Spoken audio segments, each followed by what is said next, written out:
Food అంతాను ఎంత వచ్చినాయో అంత ఇంతమంది ఒక 50 మంది పైనే ఉన్నారు కదా.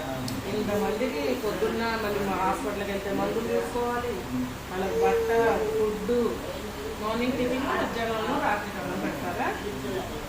వీళ్ళకి మళ్ళీ ఆరోగ్య సమస్యలు కూడా వస్తాయి కదా ఏదో వాళ్ళకి. ఎక్కడ తీసుకెళ్తారు హాస్పిటల్కి?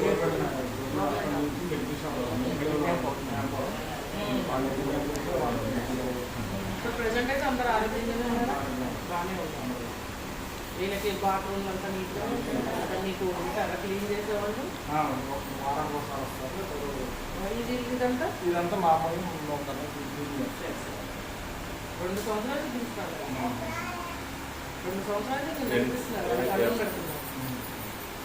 వీళ్ళంతా ఎలా చేస్తారు? వీళ్ళందరినీ ఎలా తీసుకొస్తారండి మీరు? అంటే ఎలా వస్తారు వీళ్ళు? పిల్లలు ఉంటే అది తీసుకొచ్చి వదిలేస్తారా? వాళ్ళు ఏమైనా డబ్బులు ఇస్తారా? ఇంత దారిలో పిల్లలు ఉండి కూడా ఇక్కడ వదిలేస్తారా?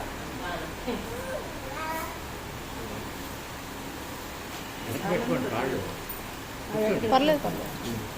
మీకు నెలకి ఎంత పడుతుంది? 7 కేజీలు ఒక పూట అంటే 14 కేజీలు.